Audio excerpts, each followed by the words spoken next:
Well, hello and welcome, everybody. It's me and James.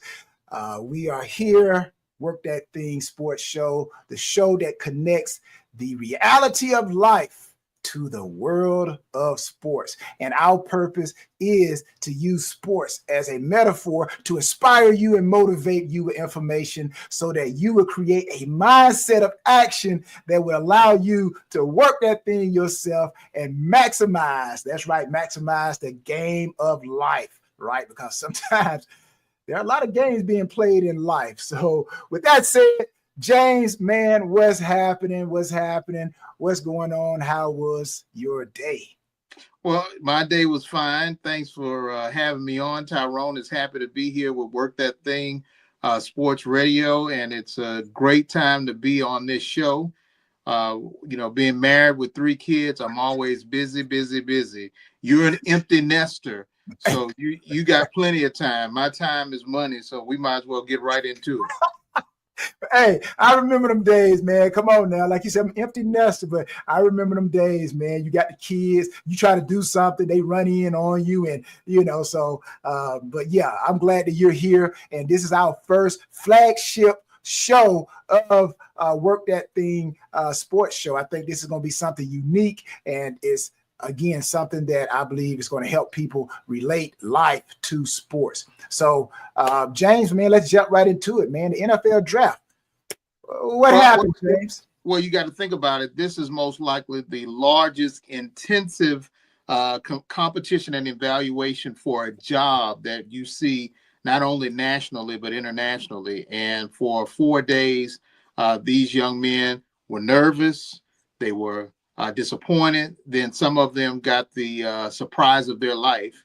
And there were over 200,000 people in Green Bay, Wisconsin, to watch the National Football League announce all of the players that would join the 32-team fraternity and sorority known as the National Football League.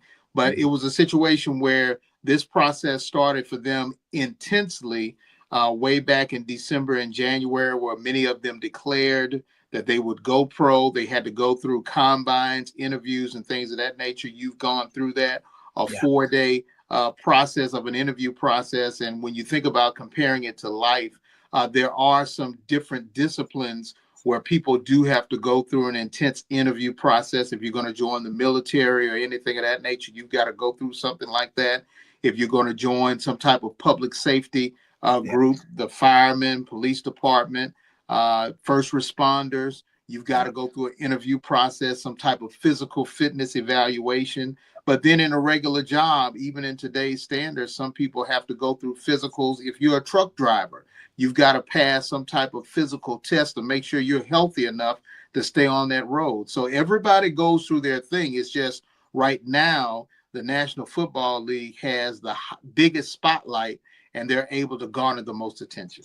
Yeah, and you made me think, like you mentioned, you said I went to the combine. I just had a flashback right there, and when I was coming through, they called it the meat market, right? It's like when you go through the grocery store, you go back, you're looking at your meat, right? You're looking at the date, you're squeezing it, making sure it's still fresh, right?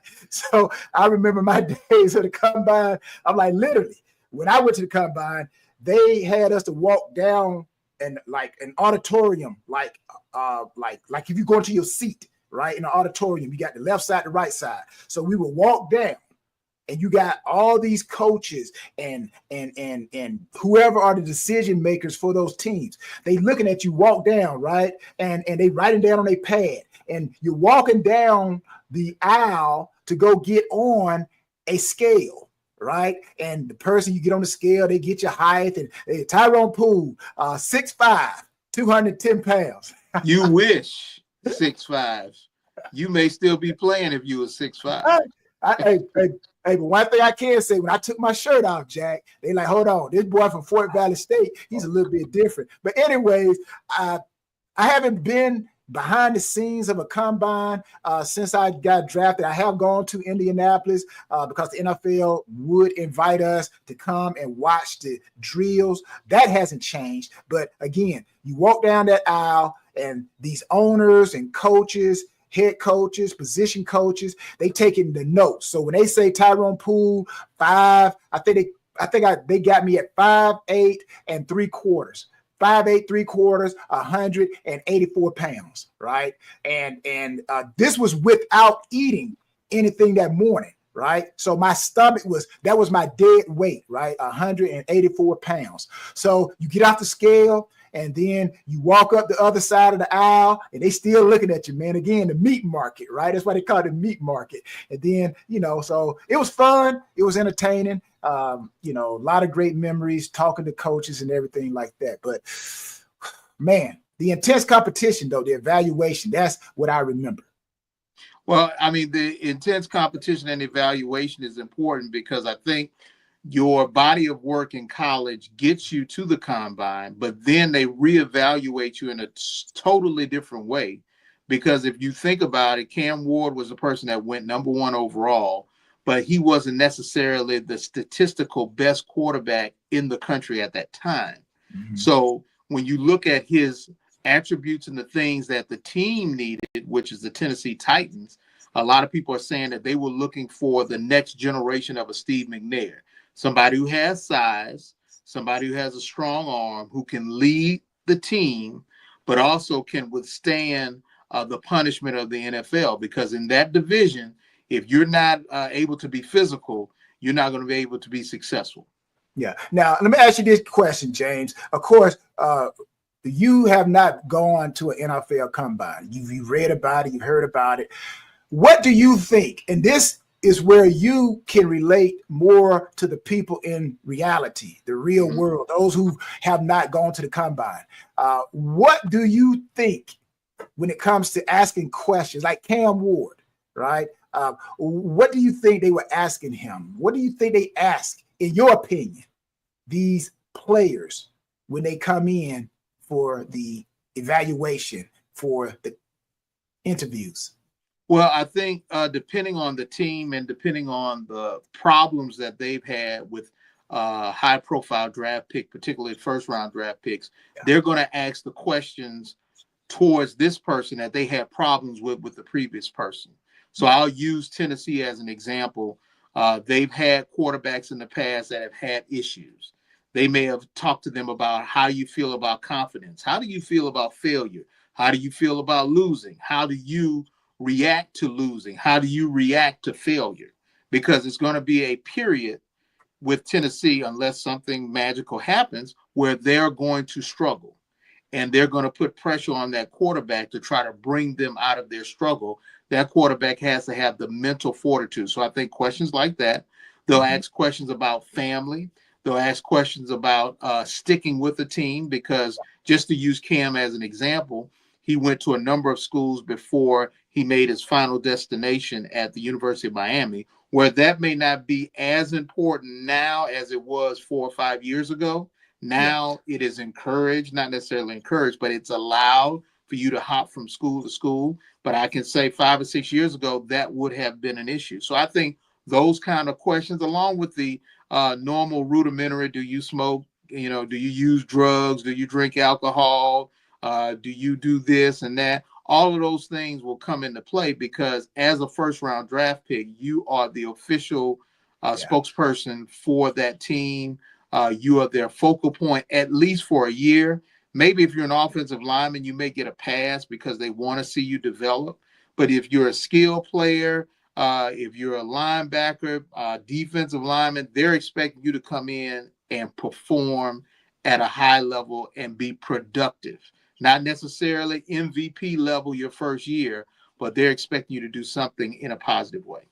Yeah. And again, you just make me think about my combine interviews. I remember I had an interview with the Philadelphia Eagles, right? And this is when Ray Rose, anybody know Ray Rose, right?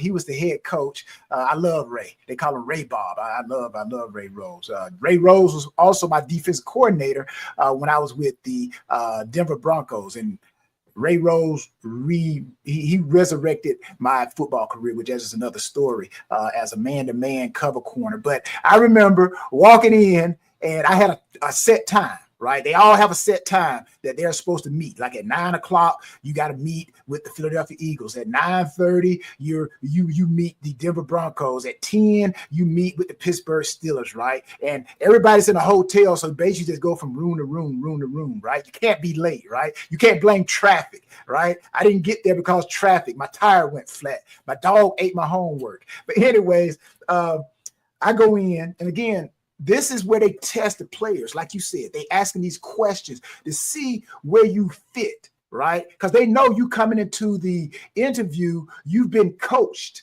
by maybe your people your agent. They're trying to prepare you for the meeting, right? Because this is very important. So they try to catch me off guard, right? And what do I mean by catch me off guard? They didn't ask me the typical question. I come in, and Ray Rose, his defensive coordinator, they all, sitting at the table, got the other coaches, they sitting in chairs, and they tell me, come sit down, right? Now, at the time, they had a small corner, if anybody remember, Mark McMillan, right? Mark McMillan. I think Mark was shorter than me, right? I know I weighed more than Mark, right? But I love you, Mark. But anyways, Ray Rose, he asked me, he said, what are we going to do with a little small corner like you, right? And that was a test, I believe, to see how I was going to respond. What did I think about myself, right? Without them asking me, tell us, do you have confidence in yourself? They asked me a question to see how I was going to respond. And I basically told them, I said, man, look at here. I said, y'all going to get the best, right? And that was just my mentality. But again, those are some of the side questions because they know you're going to be prepared. So they try to catch you off guard. So now how does that fit in corporate America, right? Career. So say if a person goes into an interview, right? Do they try to ask little side questions, or do they look at the internet to try to answer those questions? How does that work in corporate America? Well, you got to realize in corporate America, depending on the discipline, depends on what questions you have to ask. As a broadcaster, they would ask questions about dealing with a team that's losing, dealing with a team that's winning. When a team is winning, everybody wants to work for them. You want to, it's happy time. You can ask any kind of question. Everybody's going to give you a positive answer. But once a team is losing and you've got to cover it, sometimes it eats away at a broadcaster. So it depends on the discipline. If you're a teacher, they're going to ask a teacher, how do you deal with unruly students? Because in today's world, you can't put your hands on them. You can't talk critical to them. You got to always be positive. So they're trying to find those things out before they're able to give a final evaluation to see if you're going to be able to move on. So the same questions, it's not a gotcha situation. It's just trying to see how you can react. Now, some places, because the world that we're living in is so critical and people are so sensitive, they may not ask those questions at all. They may just try to go with a series of questions that everyone agrees we will ask people these questions. They chart you, they rate you, and then they go off of that just to make sure everything's on the up and up. Now, people who have a little bit more latitude, yeah, they may ask you a little bit more surprising questions to see what kind of reaction they can get out of it. Yeah. And networking is very important, building relationships in the NFL. Players often have conversations with teams about potential draft positions. Again, at the combine, sometimes you just ask the team, as a player, you say, how do you guys feel about me? Right? Not only is the owner and the head coach trying to get a good feel of relationship. Are you the type of person we want in the locker room, right? So we as players, we have conversations with these teams about potential draft position, because every position, whether you the first round, first overall, I was the 22nd pick in the first round, or if you're Mr. Irrelevant, right? The last pick in the NFL draft. They're building in advance relationships and understanding, does this person fit in our organization? So from that standpoint, how does that work as far as in the corporate America, networking? How crucial is that for job searching? And do you ask hey, how do you guys plan to pay me? What is the payment process? Is it once a week, once a month? How does that work? Networking. When you're dealing with pay and things of that nature, that goes beyond networking. That's part of the interview process. But networking is seed planting, because when you're working, let's say at McDonald's, and you want to move over to Burger King, and it just so happened that the assistant manager at McDonald's ends up going to Burger King and becoming the general manager. Well, if they needed a good employee, that person's going to reach out to you because you had a good relationship with them when they were the assistant manager at McDonald's. So that's where networking works within the corporate world.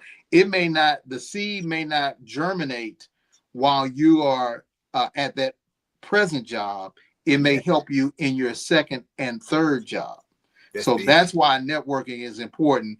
From the collegiate professional level, networking is important because it gets you into the door, because people will tell you, hey, I don't have anything, but this person has something. Yes. So it gets you into the door, because in today's world, it is a surprising comfort to meet a young person who is willing to talk to you face to face rather than doing it through social media, because they don't have that learned interaction by talking face to face. So if an employer can see that, hey, I'm a 17, 18, 19, 20-year-old person, I don't mind talking to a 35, 45, 55-year-old person about a job, then that gives them the confidence that you're able to come in and be a part of whatever organization that they have. Yeah. And like you said, that networking part, man, that is huge again in sports. Again, I just use myself as an example. When I left Carolina to go to the Indianapolis Colts, it was because of the relationship and the networking with Bill Polian, right? And he sent me, traded for me from Carolina to Indianapolis. And this is where the network can help with the pay, right? When you know somebody who knows you, they're going to give you the benefit of the doubt, right? So when I left Carolina and went to Indianapolis, Bill Polian gave me a different contract. So networking, knowing the right people can also help you get a bigger payday. So that is 100% correct. So what else do you think about the draft, James? What else you got? Well, you got to think about it. During the actual draft itself, a lot of teams had to make a lot of strategic decisions. Yep. And what a lot of people don't realize within the professional world, depending on your profession, sometimes people are selected that not only will help them make money doing the job, but it'll also help them save money by hiring you. Okay. Yeah. So a lot of people don't understand that. I know within the NFL, sometimes they'll make some strategic moves because they're trying to save money. So they may pass on a quarterback in the first round because they know I can get that same person in the second or third round. So that saves me money on the front end. Yeah. Now, talk about performance, right? Adapting to the market. The NFL draft process can be very unpredictable, as we saw, right? Players may be picked earlier, right? And some may slide to later than expected, which we saw a lot of that, right? Depending on how they perform and how teams perceive them. That's why I think it's best to work out at that NFL combine, man. I don't care if you throw the ball a couple of times, just don't go there. Just say, I'm just going to do interviews, right? Again, you're talking to a person or listening to a person who I had to perform. I couldn't, coming from Fort Valley State, HBCU, I can go into Indianapolis and tell them, hey, I'm just going to run the 40 and that's it. Really, I think it makes more money for you when you can actually show them what they want. Because let's remember, they are the one that holds the opinion when they sign that paper and say, this is who we're drafting. So you can either leave a great impression on them or you can slide and you can dip or whatever. And every time you slide down, you lose a little bit of money. So what do you think about that? And again, how does that parlay into the job market? How can that be dynamic to where it can affect people, roles, them being selected for a general manager job or being just the person who's an employee? Well, in the professional world, it's a lot different because they can't go off of a physical metric. Certain jobs, they may be able to go off of a production metric, but most of the time, all they can do is go off of your years of service. They can talk to your current employer if you want them to talk to your current employer. And those are the things that they have to go off of, because there is, if you're a customer service person for one company and you're going to another one, that previous company is not going to say, well, let me listen to one of their calls to see how they were as a customer service. They're not going to let them do that because they don't want to lose any valuable employees. So in the professional world, we don't have that live physical metric. Even if you're in the service realm, if you're a police officer, things of that nature, public servant, they can only go by your record at a particular municipality. They're not going to be able, in the current state that we're in now, they can't see you live and in action. Let me see what they did, 10th hour of their shift. Let's see how they perform. It's not like that. So all they have to do is go off the things that they can see on paper. So what you have to do in your current job, your potential current job, is to perform as well as you can. If you're a kid in college, all they can do is look at, I'm a broadcaster, your resume tape. So you have to put together the best resume tape that you can, because that'll be the metric that they use to see if they want to offer you. Now, the other thing is, if you're an engineer, if you're going into that's that demo, right? That's that demo. That's the demo. Yeah, resume is a demo reel, things of that nature. But if you're going into engineering or anything of that nature, they have to look at your grades, because remember, they're trying to see your ability to learn, because they don't want to give away shop secrets. So all they need to know is you have a B average, an A average. So that shows you have the ability to learn.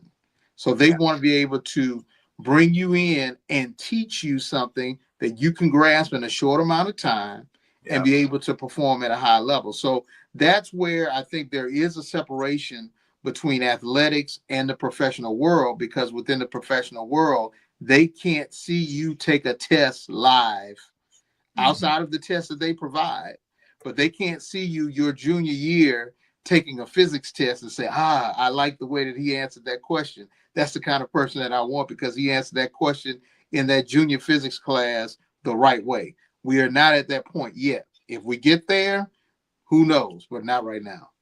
Yeah. Well, as we come to the fourth quarter of this show, right, let's just remind people, right, that where you're starting at, whether it's corporate America or these athletes, right, the draft is just the starting point, right?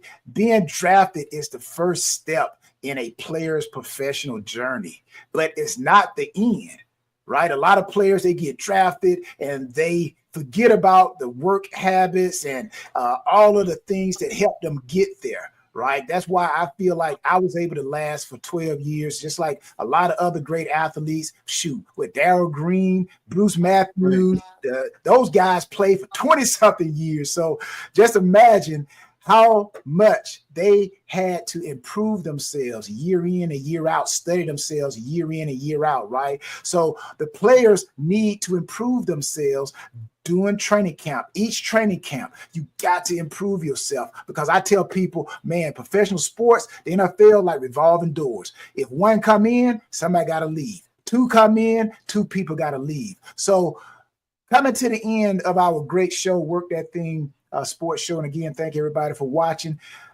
How does that relate, James, to corporate America, right? When they get the job, is it over just because they get the job, just because it's corporate America, or do they need to do other things? Well, you got to maintain your certain level of professionalism. It's not as intense as it is within the National Football League, because within the National Football League, their performance has to be at a high level for in reality, a short amount of time, because you're only playing for 17, 18 weeks, maybe 20 weeks. But when you're in a career, you're looking at a person that's able to provide a steady level of performance for an extended period. Now, they are going to try to bring in younger people at a cheaper rate. So you have to prove that you are valuable to that particular company. to where if there are cuts, they don't want to cut somebody that's valuable. So that means that you have to perform at a high level, make yourself valuable to that company, do the job that they're asking you to do. Sometimes they may say go above and beyond, but even then you may be without. But with that networking that we talked about earlier, if you go above and beyond, they'll have somebody that will notice your professionalism and be able to pick you up and bring you over to another job where you can continue to create a career, build your career, and support yourself and your family. Yeah. And the other similarity thing, as we are in the fourth quarter, but 2 minutes, the 2-minute warning, right? Undrafted players, right? It's similar to those who you try out for the job. Maybe you go to that job fair, you don't get the job, right? It's more like a temp.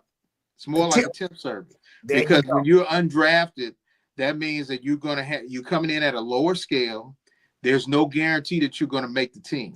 Well, when you come in as a contract employee or a temp employee, they're coming in because you're trying to help them because they have an overflow of business and they need more help.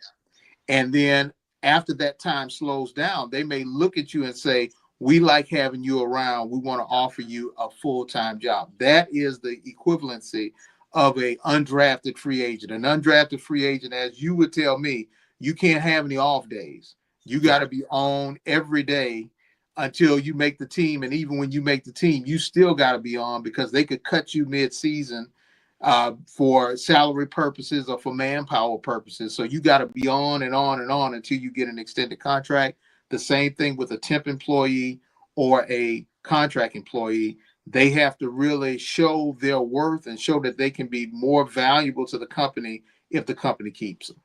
Yeah. And you know what? Something else I'll add in. That's how important that networking is, right? We talked about networking. So even though you come in as an undrafted free agent, you might not make the team, but because you have developed an understanding of that team's defensive, offensive philosophy, somewhere down the road, right? Somebody may get injured. And then the first people they look at are people who are familiar with their system, and they bring those people back. So I think that can happen in corporate America. Maybe you don't get the job, but you were there as a temp, right? Somebody may get sick. Somebody may get a better job offer, and they leave that job. Guess where they're going to go and they're going to pull from? They're going to pull from people who already know their system, right? Because at the end of the day, it's about production. So again, James, man, I think this was a great outing. This was a great maiden voyage, man. Our first show, we're going to come back with a lot more opportunities to show how sports is a great metaphor for life. And I want to thank everybody for tuning in to hear me and James run our mouth. And but we hope that you were inspired and motivated to take action so you can work that thing and maximize your life. So until the next show, we bid a goodbye and thank you for tuning in. I'm Tyrone Poole, and I'm James Verrett. Thank you for joining us. As he said, work that thing, keep it going, and peace and hair grease if you can use it. We're out of here. Peace.